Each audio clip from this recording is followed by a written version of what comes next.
레위기 2장 9절부터 16절까지입니다. 그 소재물 중에서 기념할 것을 가져다가 제단 위에서 불사를 지니 이는 화제라. 여호와께 향기로운 냄새니라. 소재물에 남은 것은 아론과 그의 아들들에게 돌릴지니 이는 여호와의 화제물 중에 지극히 거룩한 것이니라. 너희가 여호와께 드리는 모든 소재물에는 누룩을 넣지 말지니 너희가 누룩이나 꿀을 여호와께 화제로 드려 사르지 못할지니라. 처음 익은 것으로는 그것을 여호와께 드릴지나 향기로운 냄새를 위해서는 제단에 올리지 말지며 내 모든 소재물에 소금을 치라. 내 하나님의 언약의 소금을 내 소재에 빼지 못할지니 내 모든 예물에 소금을 드릴지니라. 너는 첫 이삭의 소재를 여호와께 드리거든 첫 이삭을 볶아 찌은 것으로 내 소재를 삼되 그 위에 기름을 붓고 그 위에 유향을 더할지니 이는 소재니라. 제사장은 찌은 곡식과 기름을 모든 유향과 함께 기념물로 불사를 지니 이는 여호와께 드리는 화제니라. 집에 귀한 손님이 방문하면 우선 잘 대접할 생각부터 합니다. 내가 좋아하는 것 위주기보다 손님이 좋아하는 음식 위주로 차려야 하죠.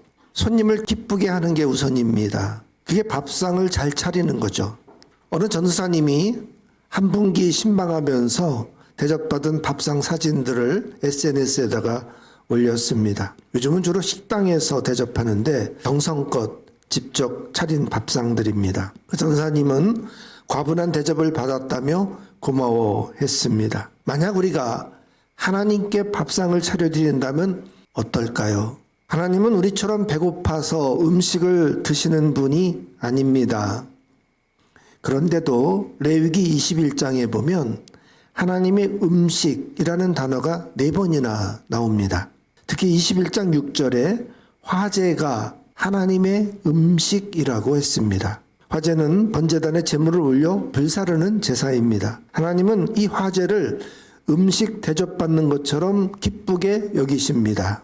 무엇보다 그 제사에 담긴 정성을 보시기 때문이죠. 오늘 설교 제목을 하나님께 차린 밥상이라고 했습니다. 구약의 제사가 하나님께 차려드리는 밥상이라면 지금은 예배일 것입니다. 우리가 드리는 예배가 하나님께 차리는 밥상입니다. 그렇다면 예배가 더 신중해야 합니다. 그냥 예배 시간에 이 예배당에 나와 앉아 있다고 예배가 되는 게 아닙니다. 제사보다는 예배가 간소화되었지만 여전히 제사에 있는 그 정신과 의미는 예배의 순서 그대로입니다. 그러니 오늘 설교를 통해서 하나님께 밥상 잘 차려드리는 방법을 잘 배울 수 있기를 바랍니다. 성경 레위기에는 하나님께 제사하는 법을 일러주고 있습니다. 그런데 그 제사 규정과 절차가 몹시 까다롭습니다. 이걸 어기고 제멋대로 하다가는 화를 입어요. 하나님은 아무거나 막 달라고 하지 않으십니다. 아주 조심스럽고 떨리는 마음으로 제사를 준비하면서 당신을 만나게끔 하셨습니다.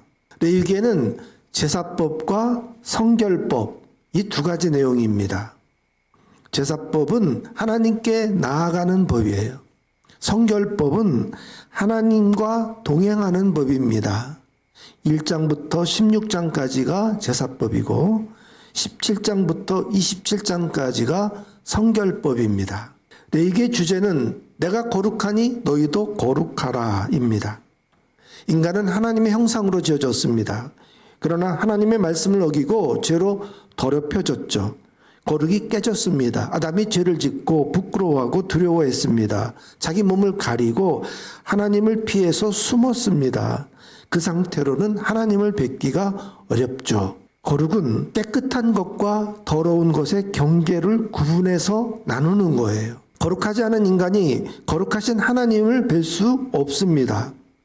그래서 우선 이 거룩하지 못한 인간의 죄를 씻어서 그나마 나아진 모습으로 하나님을 찾아뵐 수 있는 거죠. 레위기는 이 죄를 씻고 정결하게 거룩하신 하나님을 만나는 매뉴얼입니다. 하나님은 먼저 성막을 짓게 하셨어요. 성막은 하나님이 인간을 만나주시는 장소입니다. 하나님은 지성소 안에 법궤를 두시고 또 그 법궤 뚜껑 위에 속죄소에 임재하십니다. 이 지성소까지는 삼중문이 있어요. 먼저 성막문이 있습니다. 이 문을 통과해서 성막의 마당으로 지나가면 그 앞에 성소 휘장이 있습니다. 그 성소에 들어서면 그 안쪽에 지성소 휘장을 거쳐야 됩니다. 아무나 그 지성소에 들어갈 수가 없습니다. 이 지성소는 오직 대제사장만이 들어갈 수가 있어요. 그것도 딱 1년에 한 번 대속죄일에 이스라엘 백성들의 죄를 속하러 예식을 하러 들어갈 수 있었을 뿐입니다. 함부로 들어갔다가는 그 자리에서 죽습니다. 이스라엘 백성은 그저 성소 위에 피어오르는 구름 기둥을 보면서 하나님이 지금 임재해 계시구나라는 것을 알았습니다. 그나마 하나님과 가장 가까이 있는 그 성막의 뜰에서 제사를 드리면서 하나님께 밥상을 차려드릴 수 있었던 거죠. 제사는 크게 5가지입니다. 번제, 소제, 화목제, 속죄제, 속건제입니다. 그 중에서 유일하게 짐승이 아닌 곡물로 드리는 제사가 있는데 그게 소제입니다. 소제는 하나님께 감사하고 헌신하며 농사로 얻은 열매를 드리는 제사입니다. 곡물 제사라고도 합니다. 먼저 껍질을 벗긴 밀가루 10분의 1 에바를 준비합니다. 에바는 바구니라는 뜻입니다. 열흘치 식량을 담는 표준 바구니입니다. 그래서 한 에바 그러면 약 22리터 정도입니다. 소제는 10분의 1이니까 그 중에 하루치 식량 2.2리터가 됩니다. 소제는 하루의 식사, 즉 내 하루의 삶 전체를 하나님께 드린다 하는 고백을 담고 있습니다. 우선 이 밀가루를 곱게 빻습니다. 알갱이가 살아있는 거친 가루는 소제물이 될 수가 없어요. 짐승 제사는 제사하는 사람이 직접 도살하고 피를 뽑고 가죽을 벗기고 그리고 각 관절마다 문지르고 각을 떠서 제사장 앞에 갖다가 둡니다. 그러면 그 수고로움도 수고로움이지만은 내 죄 때문에 대신 죽는 이 짐승에 대해서 대단히 미안한 마음을 가지게 돼요. 내가 다시는 이런 죄를 짓고 이런 애꿎은 동물을 희생시켜서는 안 되겠구나 하는 마음가짐을 갖게 되는 거죠.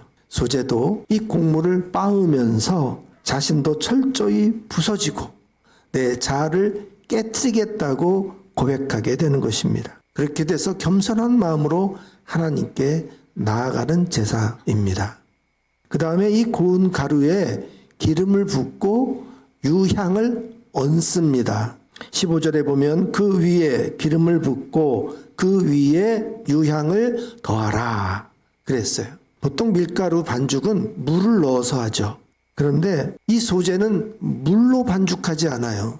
오직 기름에다가 적십니다. 물로 반죽하면 상온에서 누룩을 넣지 않았어도 숙성이 되어 부풀어집니다. 제사에는 이런 변질을 용납하지 않습니다. 11절에 물 외에도 소제물에 넣지 말아야 될 2가지가 나오는데 너희가 여호와께 드리는 모든 소제물에는 누룩을 넣지 말지니 너희가 누룩이나 꿀을 여호와께 화제로 드려 사르지 못할지니라. 자, 2가지죠. 누룩과 꿀을 넣지 말라는 거예요.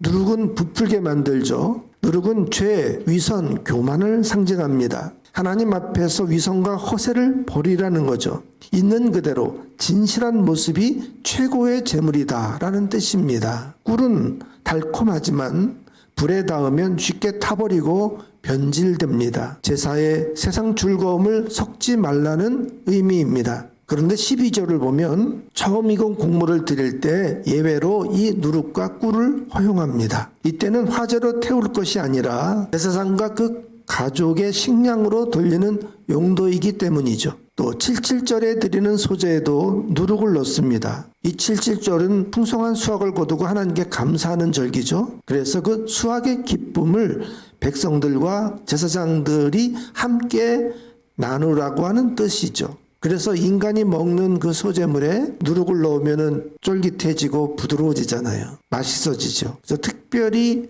누룩과 꿀을 넣는 예외가 있다 하는 정도만 알고 계시기 바랍니다. 일반 소제에는 오직 기름만 넣습니다. 이게 반죽하는 게 아니고 기름에 그냥 적셔두는 거예요. 기름의 가루가 쇼티닝, 즉 코팅이 되도록 적셔두는 겁니다. 그러면 글루텐이 형성되지 않아요. 기름이 타지 않고 잘 익도록 도와줍니다. 또 구울 때 향기로운 냄새가 나며 고소하게 익습니다. 이 기름은 성령을 상징합니다. 기름을 넣는 건 성령과 성도가 연합한다는 뜻이에요. 성령과 하나 되어서 성령의 다스림을 받아야 합니다. 또 성도가 이 불을 통과할 때, 즉 고난을 겪을 때 성령이 함께 하시면 이것이 기쁨의 제사가 될 수 있다. 그런 의미입니다. 그 다음에 그 위에 유향을 올려둡니다. 이 유향도 섞는 게 아니고 그냥 그 위에다가 올려두는 거예요. 유향은 유향나무의 진액을 굳힌 것이어서 송진과 같은 결정체 형태입니다. 그래서 1절을 보면 기름을 붓고 그 위에 유향을 올려놓으라고 했습니다. 왜냐하면 제사장이 소제물을 한 움큼 집어 올린 다음에 그 다음에 유향 알갱이들을 일일이 집어 올려야 됐기 때문이죠. 그러니까 섞어두면은 유향을 빠짐없이 다 집어 올리기가 어렵습니다. 가루 위에 올려둔 유향 알갱이들을 하나도 빠짐없이 전부 집어 올려야 했어요. 2절을 보면 제사장은 그 모든 유향을 거두라 그랬습니다. 소제는 가져온 것 중에서 한 움큼만 태웁니다. 그러나 하나님께 바친 유향은 그 전부를 모두 태웠습니다.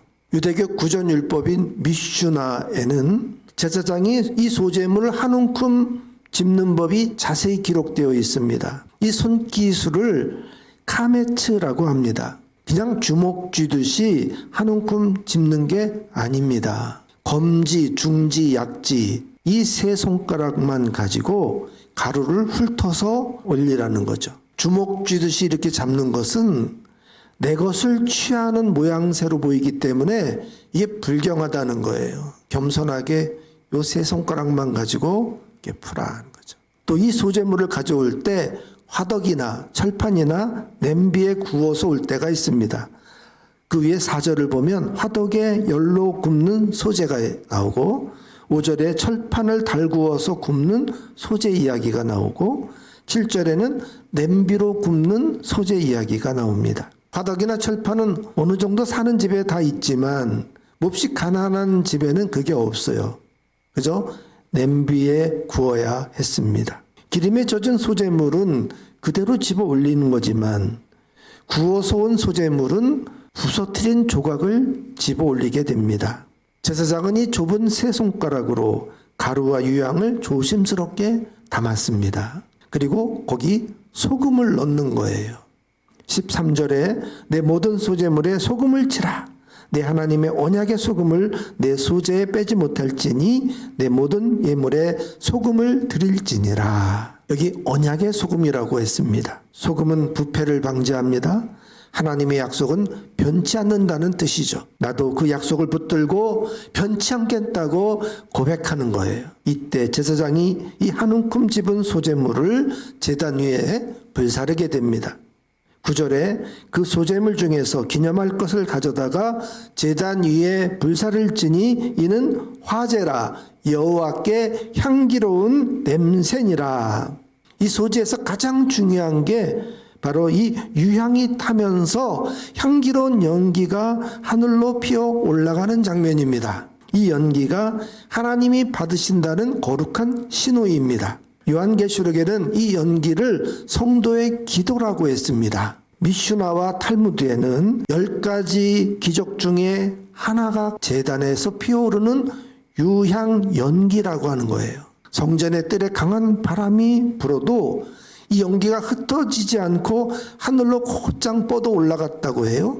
이 광경을 제물이 하나님께 직달되었다고 본 것입니다. 중심을 잡고 하나님께 곧바로 상달되는 기도다. 이렇게 본 거죠. 소제는 단독으로 드려지기도 하지만 다른 제사와 결합하여 주로 드렸습니다. 가장 일반적인 소제는 하나님께 감사해서 자원하여 언제든지 드리는 그런 경우예요. 매일 아침과 저녁으로 번제를 드릴 때 소제도 겸해서 드렸습니다. 이 소제는 제사장을 위한 제사였기 때문에 한 움큼만 드린 게 아니라 그때는 전부를 드렸어요. 왜냐하면 소제를 드리고 한 움큼 집은 다음에 남은 거는 제사장 몫으로 돌렸거든요. 근데 제사장이 드리는 소제는 제사장 몫으로 돌릴 게 없어요. 그러니까 전부를 태워서 드리게 되는 거죠. 그 외에도 첫 번째 수확을 했을 때, 또 제사장의 위임식, 나시린의 서원, 아내의 불륜이 의심될 때, 또 병고침을 받고 이 소제를 드렸습니다. 짐승 제사는 돈이 많이 듭니다. 가난한 자는 그래서 비둘기를 드렸어요. 그러나 소제는 이 비둘기도 바칠 수 없는 가난한 자를 위한 제사입니다. 하나님은 겨우 한 움큼만 받으시잖아요. 하나님은 누룩과 꿀이 담기지 않은 아주 담백한 밥상을 기뻐하셨어요. 거기에 유향, 기름, 소금이라는 양념이 들어가면 충분한 거죠. 그 소재의 지극한 정성과 우리 하루의 삶 전부를 담으면 충분한 것입니다. 우리 모두 언제나 하나님이 기쁘시게 예배를 받으시게끔 정성껏 준비해서 예배합시다. 먼저 가루가 됩시다. 성령을 사모합시다. 기도의 유향 연기를 피워 올립시다. 소금의 언약을 굳게 붙들고 믿읍시다. 위선의 누룩을 제거하고 세상의 재미를 이 예배에 끌고 들어오지 맙시다. 그리하여 참 예배자가 됩시다.